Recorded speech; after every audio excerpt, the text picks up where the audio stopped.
Bismillahirrahmanirrahim. Assalamualaikum warahmatullahi wabarakatuh.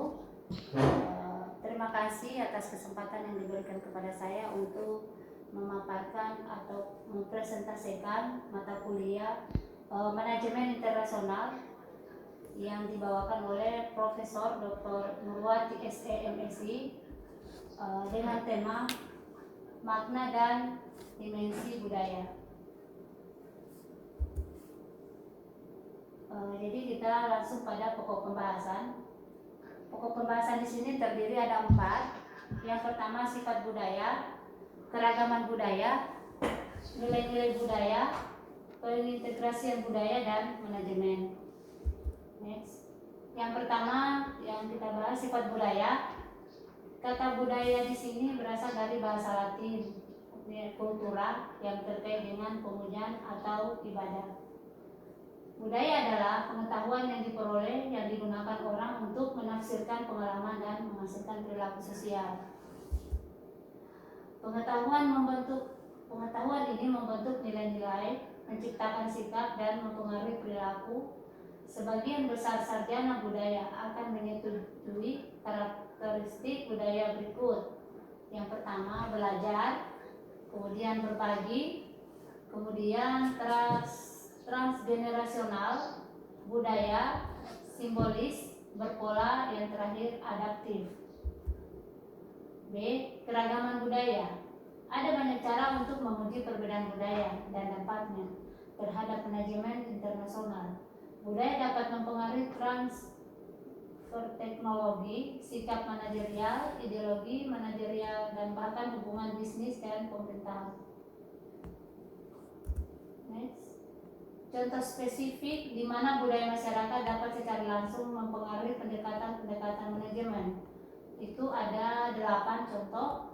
Yang pertama, pengambilan keputusan secara sentralisasi vs desentralisasi. Yang kedua, keamanan vs berisiko. Yang ketiga, penghargaan individu vs kelompok. Yang keempat, prosedur informal vs informal.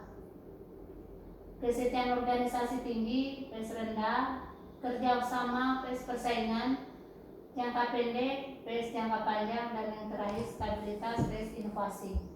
Next. C. Nilai-nilai dalam budaya. Dimensi utama pada studi budaya.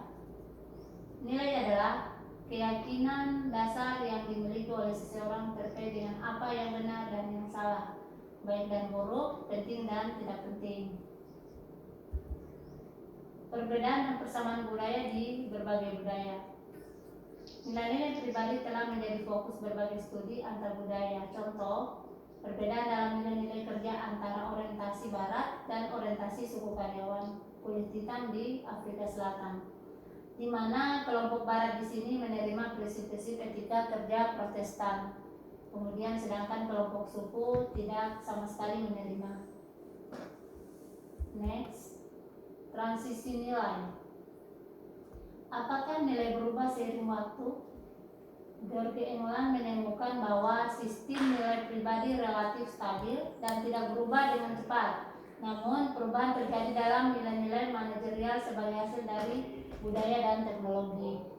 Next. Dimensi budaya. Gerd Hofstede menemukan bahwa ada 4 dimensi budaya yang membantu menjelaskan bagaimana dan mengapa orang-orang dari berbagai budaya berperilaku seperti mereka. Daerah dimensi ini meliputi yang pertama jarak kekuasaan, yang kedua penghindaran ketidakpastian, yang ketiga individualisme, dan yang keempat maskulinitas. Pemaparan 4 dimensi budaya yang bermanfaat dalam membantu menjelaskan perbedaan-perbedaan di antara berbagai negara. Yang pertama jarak kekuasaan, penghindaran ketidakpastian, individualisme, dan maskulinitas. Dimensi budaya di sini menurut Trompenaars, peneliti dari Belanda, membuat penggambaran yang lebih baru atas bagaimana budaya-budaya berbeda. Pengembangannya sangat berorientasi nilai dan hubungan seperti halnya sosiologis terkenal Talcott Parsons. Berikut orientasi hubungan yang menunjukkan Yang pertama universalisme vs partikularisme, yang kedua individualisme vs komunitarianisme, yang ketiga spesifik vs menyebar dan pencapaian vs anggapan. Yang D, pengintegrasian budaya dan manajemen. Pusat dari proyek global adalah mempelajari dan mengevaluasi 9 atribut budaya yang berbeda dengan menggunakan cara manajer menengah dari 951 organisasi di 62 negara. Next, budaya dan manajemen. Meta tujuan dari GLOB adalah mengembangkan dasar teori secara empiris untuk menggambarkan, memahami, dan memprediksi dampak variabel budaya spesifik pada proses kepemimpinan dan organisasi serta keefektifan proses tersebut. Next.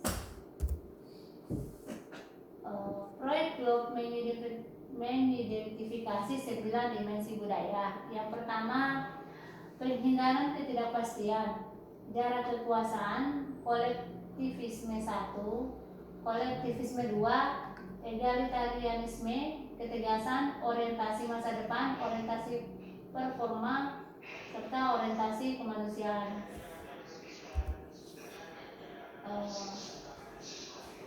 Terima kasih, cukup dari saya. Lebih dan kurangnya mohon dimaafkan. Wabillahi taufiq wal hidayah. Wassalamualaikum warahmatullahi wabarakatuh. Waalaikumsalam.